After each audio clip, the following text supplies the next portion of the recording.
people of YouTube? Welcome back to another Marvel Snap Balance patch video. If you're here by accident, before you leave, at least like. And if you're here to, actually listen, discuss with me, man, like anyways. But yeah, y'all already know how we do. I feel like we just reviewed a patch like a few days ago, but apparently another one came out. So y'all already know we got to talk about it. So let's get straight into it.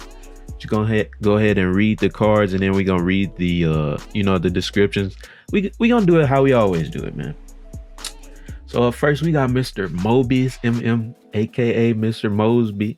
So they changed his ability and they added an ongoing, or on reveal. Or they made it on reveal. So until the end of next turn, your costs can't be increased and your opponent's costs can't be reduced.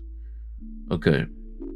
Ravonna, they changed her to 2-1, kept her ability the same. Wave, they buff, it looked like they buff Wave so that she's 3-5, and then she has all cards cost a maximum of 4 until the end of next turn. No longer increase card cost. So it's like a buff and a nerf, right? So Sandman, they just gave him 1 extra power. That's cool. I think he was 5-5 before. But yeah, that's good for him. Negasonic Teenage Warhead, after an enemy card is played here, destroy it. So even though they took her power away, actually we're gonna talk about her a little bit later, right? But it's an interesting change. Ant-Man looks like they pretty much just fixed him. And then Alive, they buffed it to make it so that it only destroys enemy cards. But this also could be a nerf.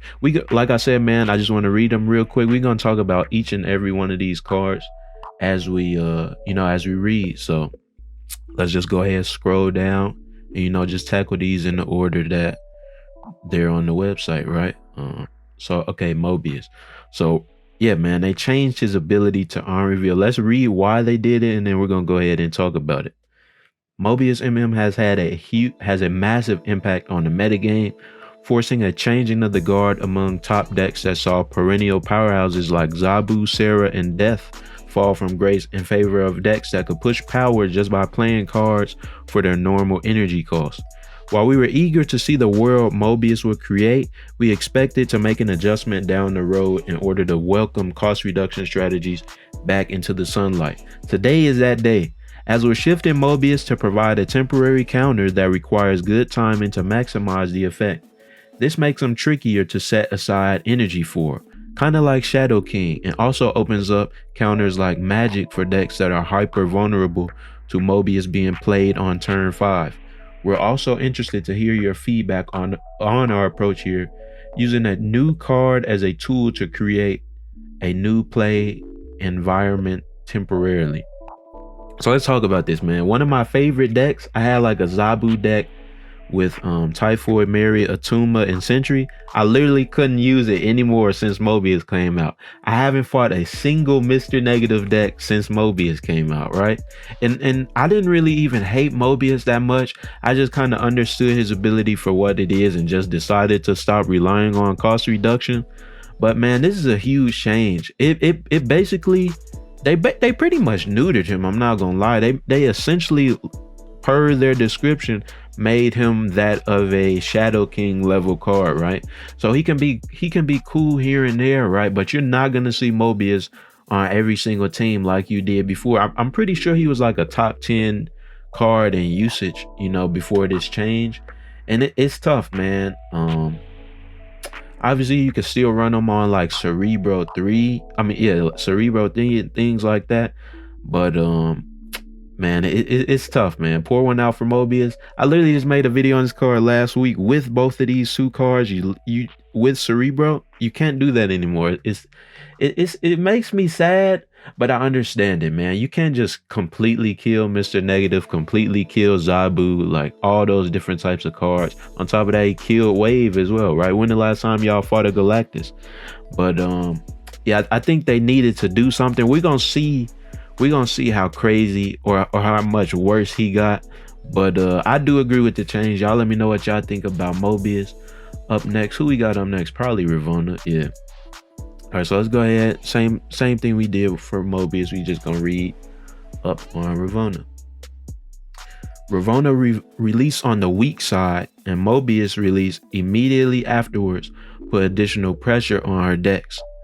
This is the sort of adjustment we'd normally be happy to make via an OTA, but we waited until this patch because of Mobius. While Mobius was ongoing, Ravonna buffs wouldn't be as impactful as we like. So we're hoping this change and its timing gives her an opportunity to succeed. We did decide to keep her stats just under her cost reduction Hall of Famer Zabu, because while Ravonna is more restrictive, she can also affect a wider range of powerful cards, enabling turn 5 Arnim Zola is a little scarier than turn 3 White Queen. I agree with that, man. This is probably the first time I agree with everything the developer said. Right, I was gonna say you can't make her like 2/2 like Zabu, because yeah, they literally explained it for me, man. Like even though they took a little bit of her power, 2/1 in my opinion is a buff, because you're gonna be able to get her out earlier and then do all your cheese earlier, right? You could get Patriot out if you take her on some sort of a Patriot deck, right? All your weak cards you're gonna be able to get out for a cheaper price, a lot easier, a lot earlier, right? So it's pretty good. Y'all let me know what y'all think of Ravonna. I think this change is pretty good, and it doesn't push her over the edge either, right? So yeah, it's cool. Up next, man, we got Big Wave. RIP or let's not say RIP, welcome back Wave, because Mobius killed her. But she's back, man, and they gave her 2 power. They gave her 2 power, but they changed her ability to not increase costs, right? So let's read why they decide to do this. Go ahead and read this. This is a change we've been sitting on for a while, but we didn't want to introduce such a shakeup to the metagame during a time when Wave was an important balance tool for managing specific matchups. However, the combination of Loki, Mobius, and Alioth have all led to Wave seeing play in more decks than just ones looking to slow the game down and play big cards. We're seeing a lot more decks get ahead, then use Wave to slam the door. Since that's explicitly not what we want Wave for, the timing seemed right for this adjustment. Wave will no longer increase card costs at all, just reduce cards that cost 5 or more to a maximum of 4. Because this effect is beneficial to both players, we're improving her to from 3/3 to 3/5. This change is certainly a nerf to Wave in some strategies, and we'll look at their performance to evaluate future buffs. It's interesting. I haven't seen Wave play the way that they explain how they've been seeing it, right? I've still been seeing, on the rare occasion that I do come across somebody using Wave, I've still been seeing them play like Wave Dr. Doom, right? So it's interesting that people have been using her later, because I actually haven't seen that personally. But I also agree with the power buff if they're gonna make her affect both sides of the or positively affect your opponent rather. It might be a little bit too much, right? I'm gonna be using that Patriot deck again that I was cheating with like last season, since they buff Wave. And I don't know, man. It looks, even though they said it's kind of a nerf because she does help out your opponent, it's 3/5 is great. They literally just had to change Loki to 4/5, man. 3/5 is crazy. So she might get out of hand, but we gonna find out. Sandman though, let's talk about Big Sandman. Let's talk about this dude. With Wave no longer functioning as a cost restriction and Mobius getting weaker, we like to give Sandman a buff in order to ensure he remains a relevant tool for countering decks that play a ton of cards in the final turns of the game. We'll keep an eye on his performance going forward, because while we don't want a world where Sandman is common as Wave was, we do want him to have a meaningful presence. Like Ravonna and Mobius, this is the type of change we usually make in an OTA, but prefer it to accompany Wave's change.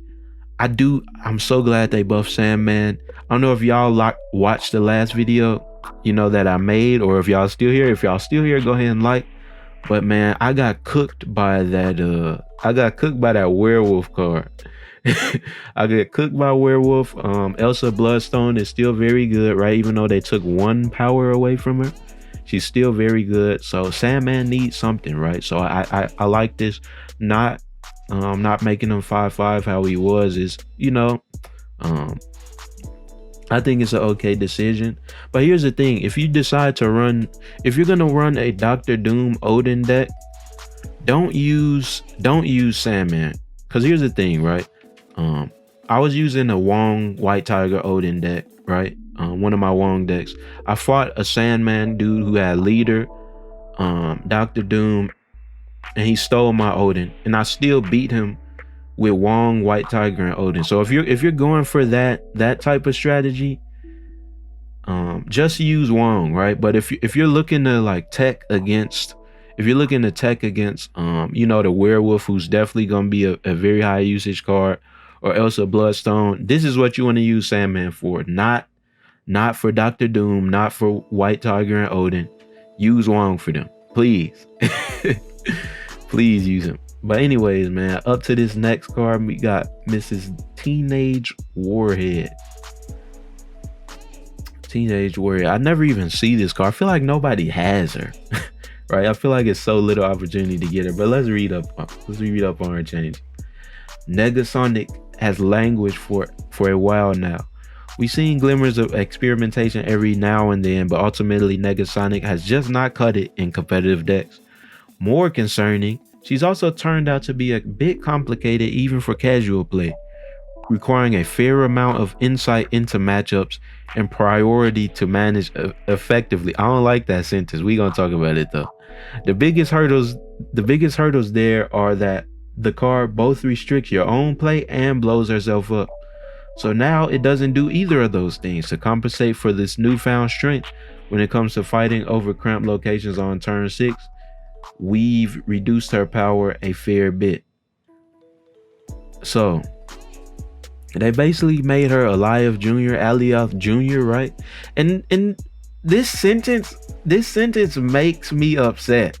This sentence makes me upset. I feel like even at the casual level, understand what your cards do, right?